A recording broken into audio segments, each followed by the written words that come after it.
Lesson 15. Do this. Imperatives. Hello everyone, welcome. Linda, how are you today? Great. Yesterday I went shopping with my mother and we bought a DVD player for my father. Oh, that sounds nice. And why did you buy a DVD player for your father? Well, this weekend is my father's birthday and he really wants a DVD player. Okay, well that would be a very nice gift. I'm sure your father will like it. Yes, but there is a problem. My mother doesn't understand the instructions. I tried to explain them to her, but I don't think I was clear. Well, that is exactly what we're going to talk about today. We're going to talk about giving instructions. So maybe when we're done with today's lesson, you will be able to explain more clearly instructions to your mother. Okay, today we are going to talk about instructions. When we give someone instructions, that means to tell them to do something or how to do something, we usually use short, simple verb forms. Okay, very simple words.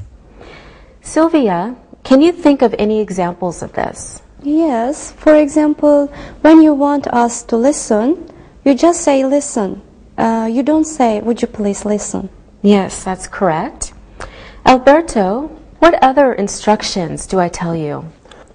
When you want us to answer you, sometimes you say, please tell me the answer. Yes, that's correct, Alberto. So those are both excellent examples of imperative instructions.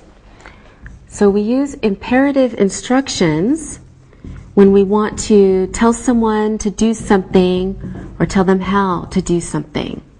So this is using the short verb form, the simple verb form.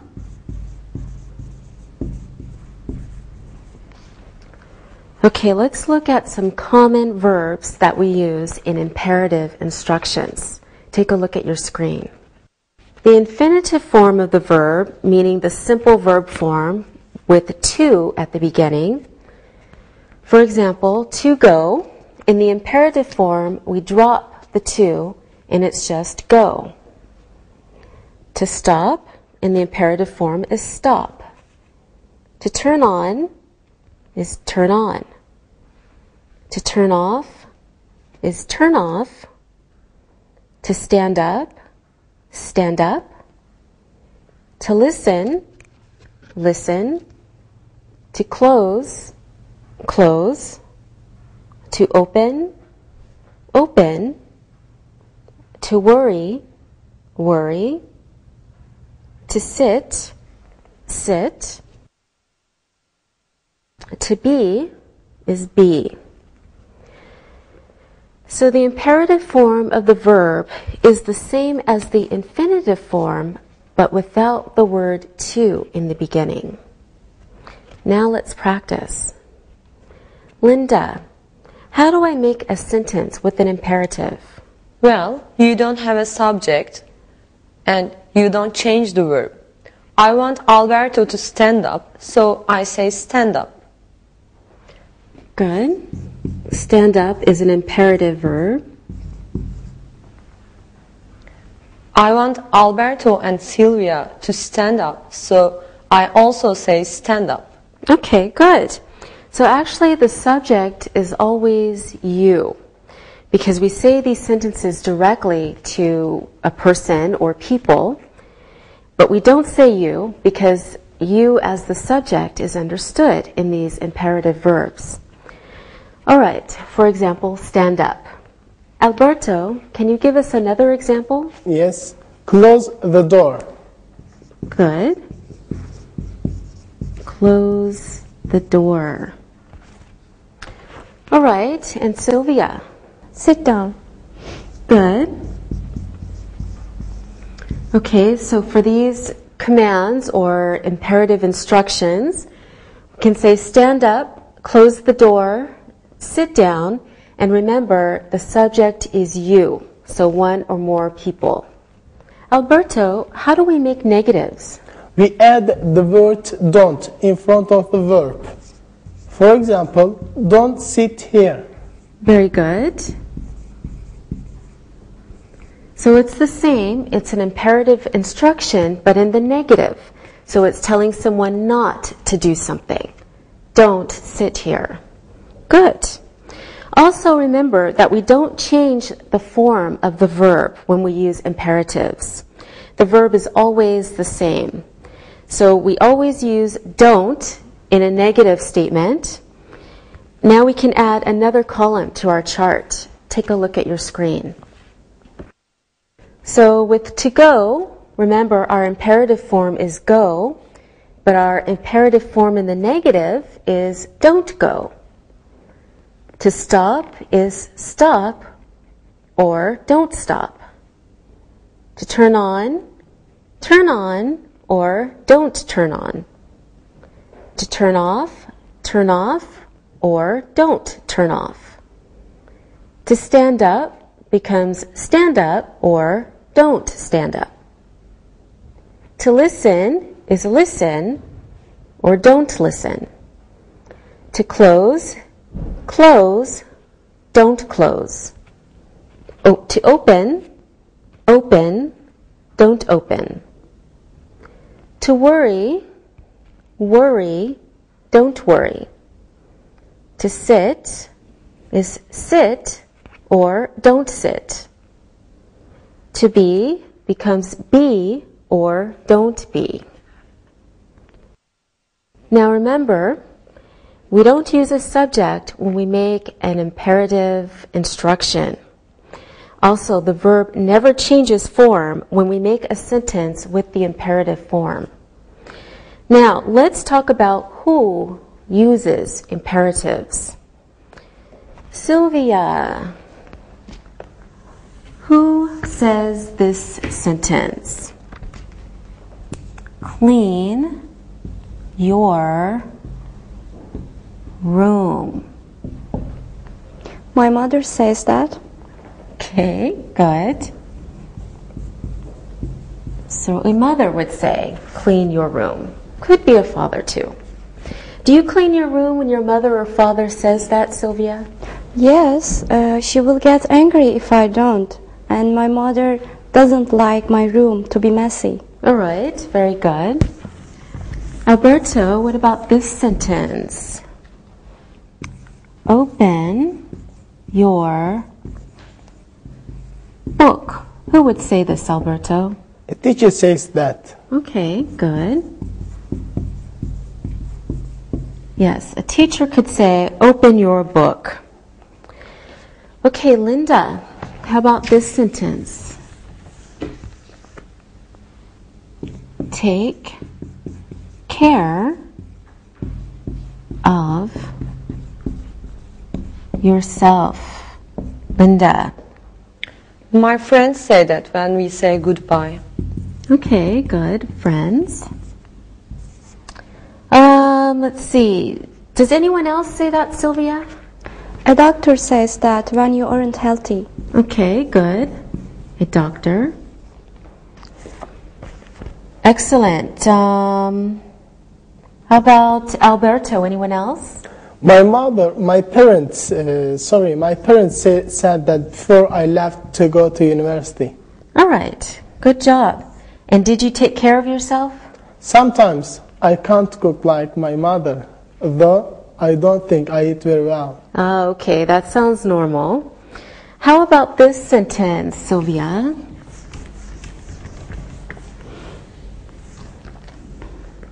Put your hands up. Who would say that, Sylvia? Police say that on the television. Okay. Good, the police say that. Alberto, how about this sentence? Please be quiet. I think a lot of people say that, especially at the cinema, when someone is talking during a movie. Okay. Good. People at the cinema. Yes, and my father says that when he is watching television or trying to work. All right, very good. Teachers say that when they are trying to talk their class. When they're trying to teach their class? Okay. Yes, when they are trying to teach. Yes, so many people say that. Those are all good answers. So we can see that we can use imperatives in many different ways. Let's look at some more uses of imperatives. Look again at your screen. All right, we can use imperatives to give orders. So we use this form to tell someone what to do. For example, we can say, "Stop, thief. Sit down. Close the door." Those are all telling someone to do something. We can also use the imperative form to give directions. So we use it to tell someone how to do something. For example, turn the light off when you leave. Or open your book to page 10. Be careful when you cross the street. So these are telling people how to do something, giving directions. We can also use the imperative to give advice. So you say this to someone when you think it is a good idea for them to do something. For example, don't worry. Take care of yourself. Eat your vegetables. Giving good ideas, good suggestions. We also use the imperative form for polite requests when you need someone to help you do something. You be polite and clear at the same time, and when you use please, that's extra polite. And it means the same as would you please. It's just a short way, short and clear and polite way to request someone to help you with something. For example, please open the door. Please be quiet. Please close the window. Okay, Sylvia, what do you say if someone steals your bag and escapes? I will say, "Stop, thief!" Good. Linda, what do you say to your friend who is worried about her exams? I will say, don't worry. Very good. Alberto, what do you say when you want people to stop talking? I say shut up. Really? Yeah. Always? No, sometimes. No, please? I say please be quiet. Okay, good job, everyone. Now it's time to look and listen. Look and listen. Sit down. Don't speak loudly. Please close the door.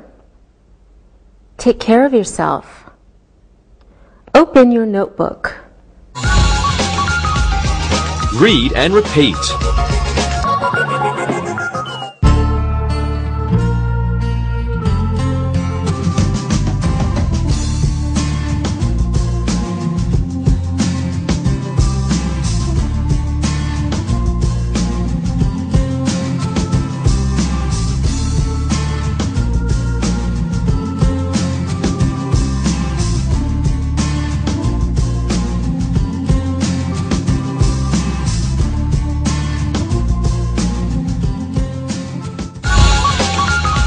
Imperatives and sequence words. Now let's practice using the imperative form correctly. Sylvia, what can I say if I want you to walk to the door? Walk to the door. Good. Alberto, it's your turn. What can I say if I want you to open the door for me? Open the door. Okay. Now, Linda, I want you to walk through the door. What do I say? Walk through the door. Good, Linda. Okay, Sylvia, now I want you to close the door. What do I say to you? Close the door. Okay, good job, everyone. Now, let's look at some verbs on our list, and then we will practice some more. First, we have to close, to open, to drink, to sit, and not to worry. So these are the infinitive forms. Again, to close, to open, to drink, to sit, not to worry. Okay, I will write a sentence on the board, and you choose which verb form is correct for each sentence. Okay, Alberto, here's one for you. The window. Close the window. Good. Now, Sylvia, try this one. The door, the dog will get out. Don't open the door. The dog will get out. Okay, good. Don't open the door. The dog will get out. Linda, please, your milk. Please drink your milk. Good. Please drink your milk. Okay, Alberto, try this one.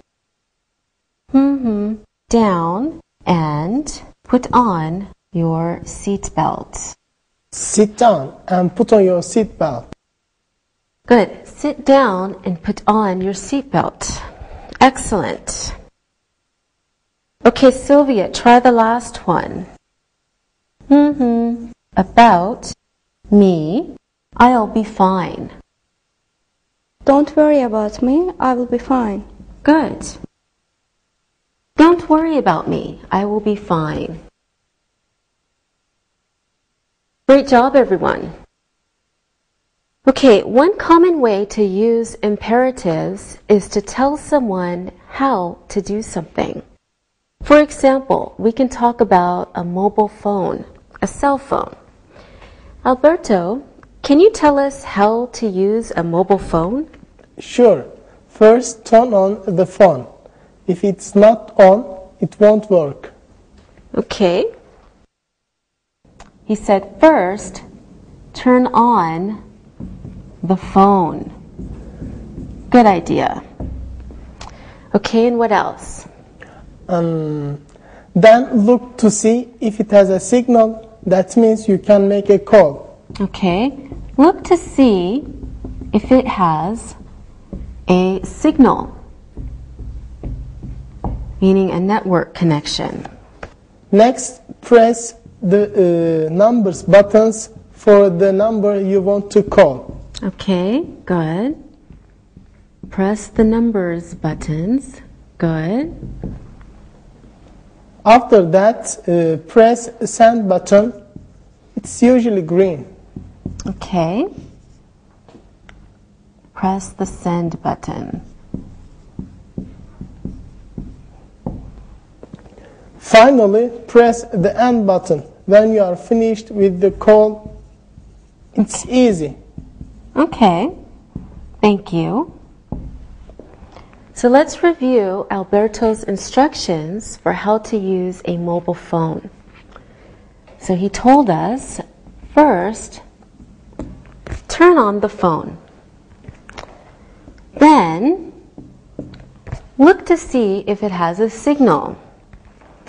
He told us, next, press the numbers buttons for the person you want to call. After that, press the send button to make your call. Finally, he said, press the end button. Okay, let's look at these words. First, then, next, after that, finally. Alberto, why did you use these words? I used them to explain what was first and what was last. They tell the order of the instruction. For example, you turn on your phone first. Then you can't press the end button if you don't turn the telephone on first. All right, exactly, Alberto. Very good. Sylvia, can you tell us what sequence word is first? Yes, we use the word first for the first instruction. The second instruction can be then, after that, or next. Okay. So we have first. Second one is what? Then, after that, or next. Good.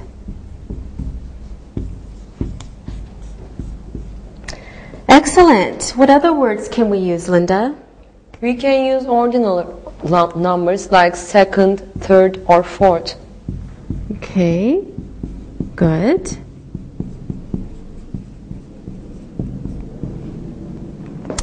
And Sylvia, what do we use for the last instruction?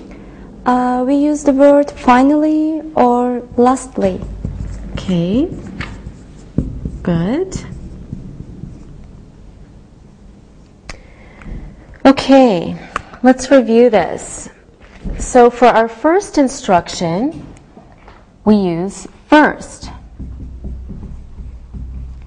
And then for the following instructions, we can use the words then, after that, or next, or we can use ordinal numbers. For example, second, third, fourth, etc.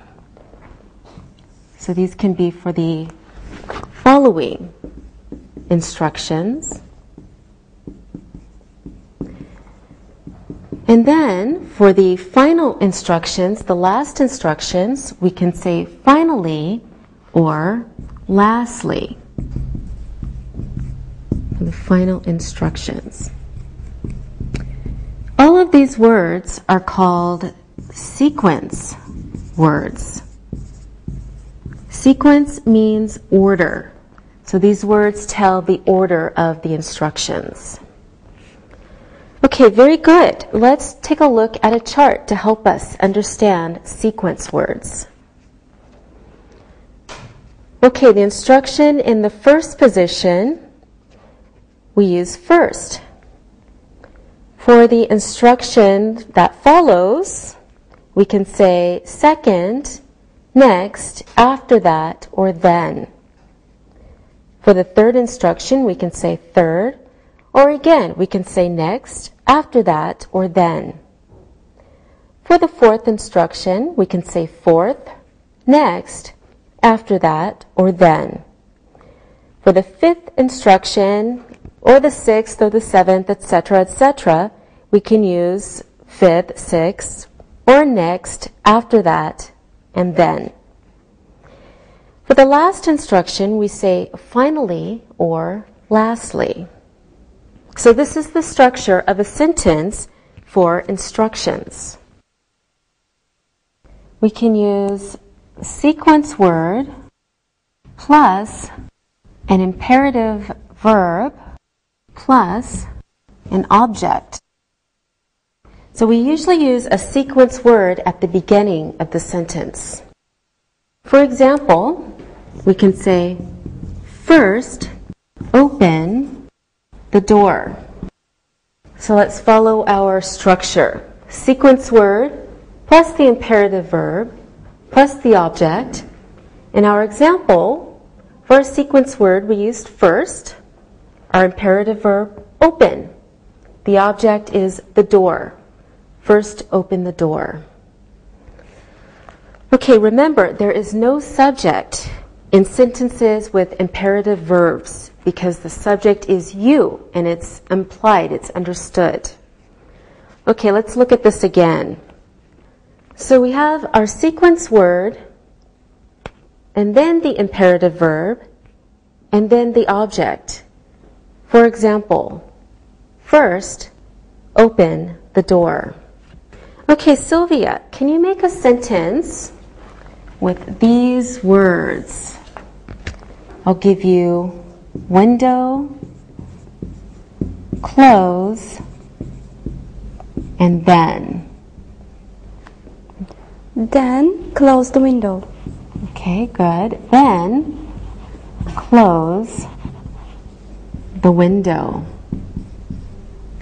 All right, Sylvia, what is the sequence word in this sentence? The sequence word is then. Okay, Good. Sequence word. Then. And what is the verb? Close is the imperative verb. Good.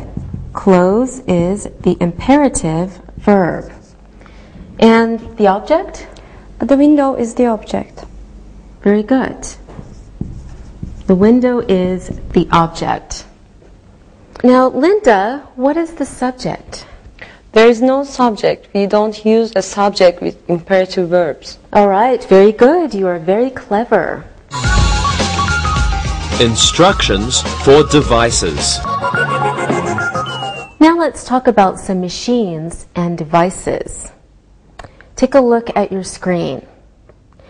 This is a picture of a computer. Linda, what do we use a computer for? We use a computer for sending emails, find things on the internet, and to work. Good job. All right, now Sylvia, what is this? That's the automatic teller machine or ATM. We use it to get money from a bank. Excellent, Sylvia. What's this, Alberto? That's a fax machine. We use it to send documents to people through a telephone line. Very good, Alberto. Now, let's listen to instructions for one of the machines we just looked at. You decide if the instructions are for a computer, an ATM, or a fax machine. Please listen. First, plug the machine into a power outlet. Then, connect it to a telephone line. Third, turn it on. After that, click on the program you want to use. Next, do your work. Then, save your work. When you finish, click the Start button and choose Shutdown. Finally, turn it off. Linda, what machine were those instructions for? Those instructions was for a computer. And how did you know that? Well, you plug all three into an electric outlet, but you click on a computer and you can't shut down a fax machine or an ATM. Yes, thank you, Linda. Now, Alberto, can you tell us how to use an ATM? Sure. First, insert your bank card into the slot on the front of the machine. Then, type your secret PIN code. Next, choose how much money you want. And then, make sure take the credit card with you, or someone might take it. Okay, thank you, Alberto. And be sure to count your money, too. Sylvia, can you tell us how to use a fax machine? Yes. First, plug it into a power outlet and connect it to a telephone line. Second, dial the phone number of a person that you want to send the fax to. After that, put the document into the fax machine. Then, wait for the fax machine to send the document. Finally, wait for the fax machine to tell you the document has been sent. Thank you, Sylvia. You all did very well. Now, please look and listen. Look and listen. First, put your ATM card into the ATM machine. Then, enter your secret PIN code. Third, select how much money you want. Next, wait for the machine to count the money. After that, take your money and count it. Finally, don't forget to take your card out of the ATM machine. Read and repeat.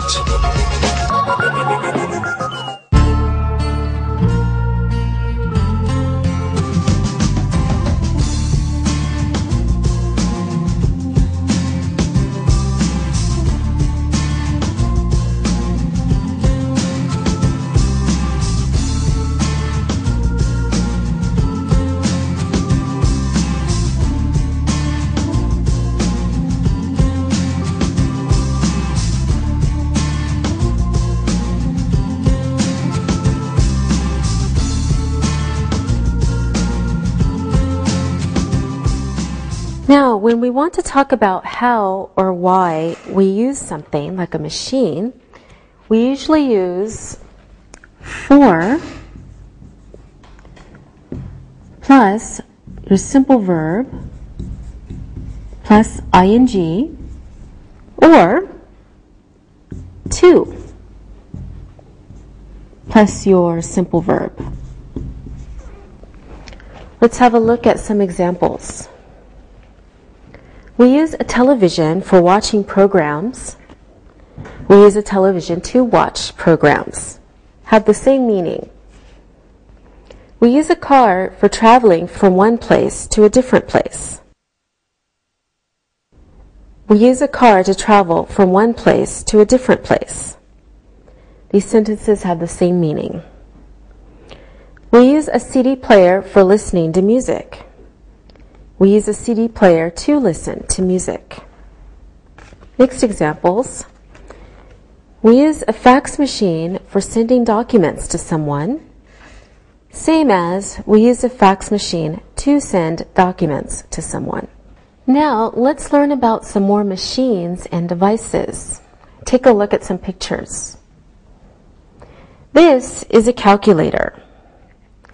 Alberto, what do we use a calculator for? We use a calculator to add numbers and do math. Good. Here is a picture of a television. Linda, what do we use a television for? We use a television for watching shows and news programs. It is for entertainment. Yes, Linda.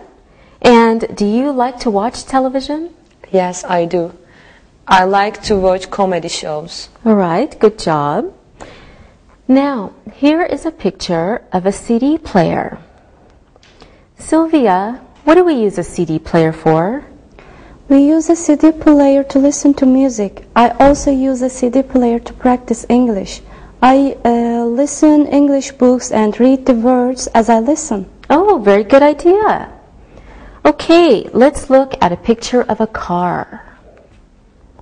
Alberto, what do we use a car for? We use a car to go from one place to another. Good. Now, this is a video camera.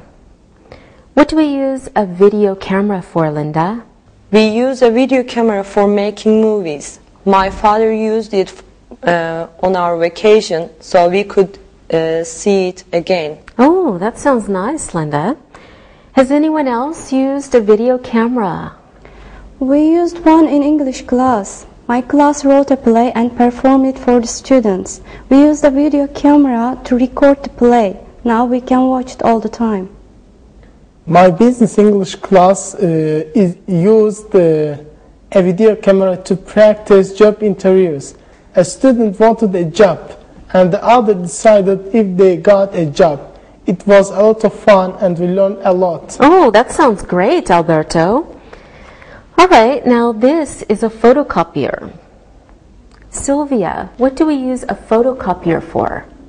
We use a photocopier to make a copy of a document. A document is a piece of paper with writings or picture on it. Photocopiers make copies really fast and sometimes make copies in color. Yes, that's correct. All right, now our last machine is a printer. What do we use a printer for, Linda? We use a printer to make copies of a document on paper. We use it when we are using a computer. We can take the print of a document from the computer also. All right. Yes, good job, everyone. Now, look and listen for practice. Look and listen. We use a television for watching programs and films. We use an ATM machine to get money from the bank. We use a video camera for making movies. We use a CD player to listen to music. We use a computer for writing documents and for emails. Read and repeat.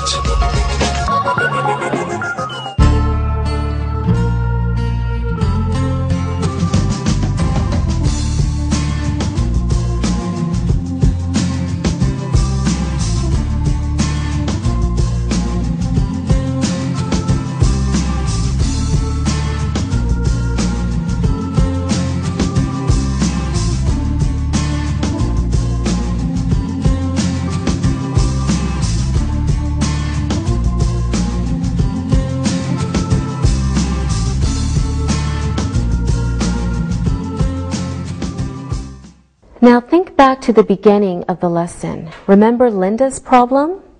Well, she wants to tell her mother how to use their new DVD player. Let's try to help her with what we learned today. Linda, what do you want to tell your mother? First, unpack it carefully. First, unpack it carefully. Okay. Now, Linda, what is the next thing? Well, connect DVD player to the television. Sylvia, can you make a sentence for the next instruction? Yes. Second, connect the DVD player to the television. Okay, good. Connect the DVD player to the television. Good idea. Okay, is this helping you, Linda? Yes, very much. Can we do the next instruction? Of course. What's the next thing we need to do with the DVD player? Well, plug it into a power outlet. That's the part of wall that is with electricity. All right. Okay, Alberto, I think it's your turn to make a sentence. Yes, it is. Plug the DVD player into a power outlet. Okay. Third, we plug the DVD player into a power outlet. Very good. What comes next, Linda? You turn on the DVD. There's a power button on it. Okay, Sylvia, can you make a sentence? Then press the power button on the DVD. All right. Then press the power button on the DVD player. Good. What do you do next, Linda? Well, there's only one thing left to do. You need a DVD to put in the DVD player and watch it. Right. Alberto? Finally, put a DVD into DVD player and watch it. Okay. Finally, put a DVD into the DVD player and watch it. All right. Excellent job. Now let's review the instructions for Linda. So first, unpack the DVD player carefully. Second, connect the DVD player to the television. Third, plug the DVD player into a power outlet. Then, press the power button on the DVD player. Finally, put a DVD into the DVD player and watch it. Now, Linda, did you write down the instructions we made for you? Yes, I did. This is very helpful. I'll tell my mother this evening. Thank you very much. You're welcome, Linda. Now, let's practice listening. Listen to the audio program that you'll hear. First, make sure the battery is charged. Second, put in a video cassette. After that, take off the lens cover. Then, turn it on. Finally, press the record button and start recording. All right, can you guess what machine that was, Alberto? Yes. Was it a video camera? Yes, it was. Good guess. Now here's another one. First, make sure it is plugged into a power outlet. Then press the power button and turn it on. Third, select the channel on the remote control. After that, change the volume with the volume button. Finally, sit down and enjoy your program. Sylvia, did you guess the machine this time? Was it a television? Good, yes it was. Now we will practice choosing the correct sequence adverb. Here are instructions for using a photocopier. You choose the correct order and insert a sequence adverb. Okay, please follow along on your screen and fill in the gaps. Put the paper you want copied on the glass. Close the top. Take your copies. Don't forget to take the original. Make sure the photocopier is plugged in and turned on. Press the green Start button. Choose the number of copies you want. Now you tell us the order. Linda, you do the first one. Okay. First, make sure that photocopier is plugged and turned on. First, make sure the photocopier is plugged in and turned on. Good. Now, Alberto? Second, put the paper you want copied on the glass. Second, put the paper you want copied on the glass. Okay, Sylvia? Then close the top. Then close the top. All right, Linda? After that, enter the numbers of copies that you want. After that, enter the number of copies you want. Good. Alberto? Next, press the green Start button. Next, press the green Start button. Okay, Sylvia? Then take your copies. All right, then take your copies. Good. Now, Linda? Finally, don't forget to take the original one. Okay. Finally, don't forget to take the original. Good job, everyone. Excellent. Now, listen and write. Listen and write. Now it's time to listen and write. Listen and write these sentences. We use a CD player to listen to music. What do you use a television for? First, put the paper into the fax machine. Finally, don't forget to take your card out of the ATM machine. First, make sure that the machine is plugged in. Close the window. It is very cold today. What do we use a calculator for? Stop, thief. We use a video camera for making movies. After that, click on the program you want to use. Now, check your work.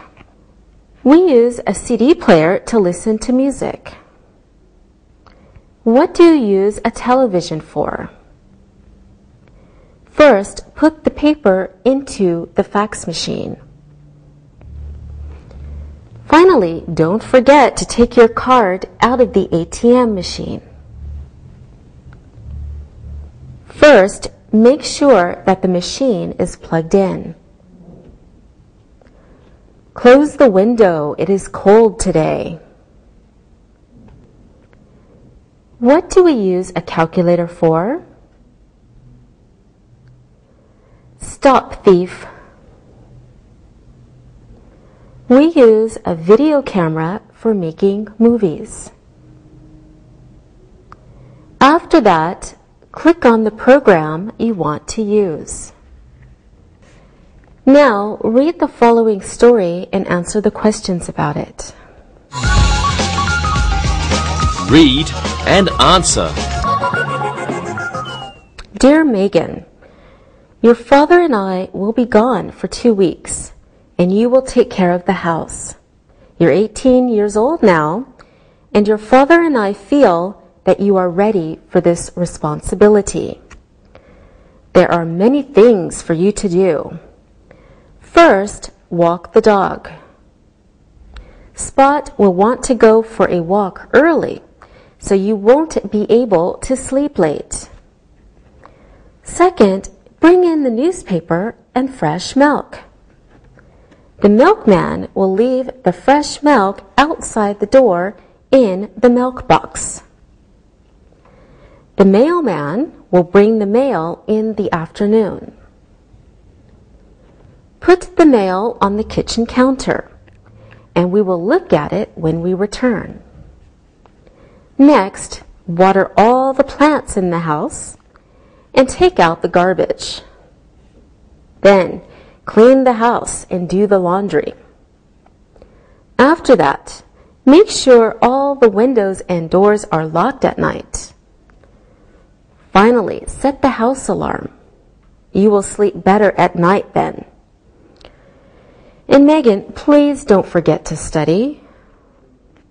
Your father and I will see you when we return from our vacation. If you have any problems, you can call Mr. and Mrs. Jones next door, or you can call us at our hotel in Paris. Love, Mom. P.S. Don't have any parties while we are gone. Now, answer the questions about the story. Why will Megan be home alone? How long will her parents be away? What is the first thing Megan will do each morning? What is the second thing? Who will come in the afternoon? What will Megan do with the mail? What will Megan do next? What will Megan do before she goes to bed? If Megan has a problem, what will she do? What else does Megan's mother want Megan to do? Now check your answers. Why will Megan be home alone? Her parents are going on vacation. How long will her parents be away? They will be away for 2 weeks. What is the first thing Megan will do each morning? Megan will walk the dog, Spot, first every morning. What is the second thing? Then Megan will bring in the newspaper and fresh milk. Who will come in the afternoon? The mailman will come in the afternoon. What will Megan do with the mail? She will put the mail on the kitchen counter. What will Megan do next? Next, Megan will water the houseplants, take out the garbage, clean the house, and do the laundry. What will Megan do before she goes to bed? Megan will lock the doors and windows and set the house alarm. If Megan has a problem, what will she do? She will go to the neighbors or call her parents. What else does Megan's mother want Megan to do? Megan's mother wants Megan to study. All right, good job today, and see you next time. Bye-bye. Practicing English.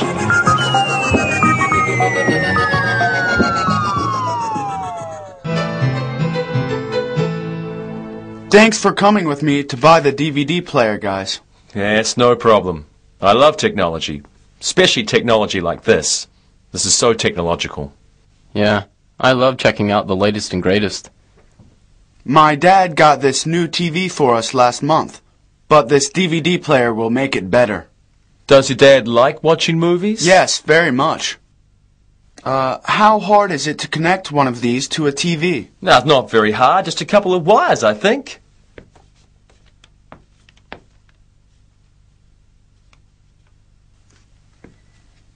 Well, the good news is the directions come in Spanish, French, Russian, Chinese, Arabic, Turkish, and Italian. What about English? Is it in the back? Why don't you have a look? Ah, here we go. So, take the DVD player out of the box carefully. Okay. Okay. Next, unwrap the plastic and take out the cord. Mm-hmm. Okay. After that, plug the black plug into the back of the television. Yep. This is going okay so far. Don't you think we should unplug the television first? Ah, good idea. I missed that in the directions. It says, Step 1, be sure to unplug your television. Yeah, of course. Okay, what's next? It says, take the black cord and connect the yellow plug into the yellow hole. Okay, once you've done that, connect the red plug into the red hole and the white plug into the white hole. This is interesting. What's that? It says that dust and dirt can affect the use of your cable system and television. It advises dusting and cleaning behind your television. Here, look. And while your TV is away from the wall, clean the area thoroughly behind the television before you push it back against the wall. That sounds like a good idea. Okay. Now that we have cleaned behind the TV, it says try a DVD in the player and see if it works. Are there directions for that? Yes. It says press the open button and place a DVD in the space provided.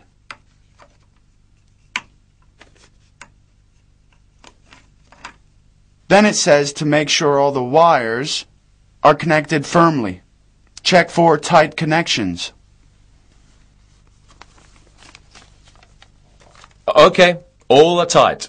Should we plug in the TV back in? Yes, everything should be plugged in for the test. Okay. The DVD is in the tray. The TV is on. The DVD player's on. The directions say press play and watch your DVD.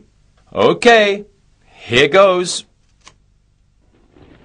Yeah, look. Mel Gibson in Braveheart.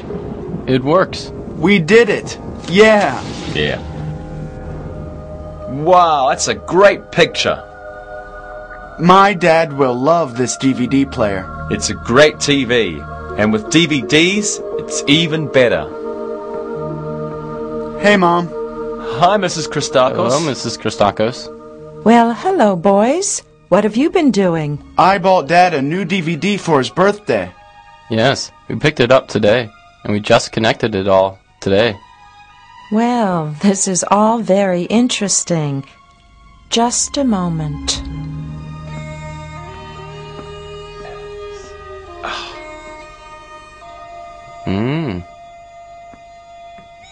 Look! I bought the very same DVD player yesterday. Oh, no. I can't believe it. Yes, we had the same idea for your father's birthday. Well, Mom, you know that TV in my room just has cable. I'd be happy to take that extra DVD player off your hands. Alexei, we'll see about that. Well, there is one good thing. What's that? If you keep them both, you won't have any trouble hooking the second one up. We just did one, and it's easy.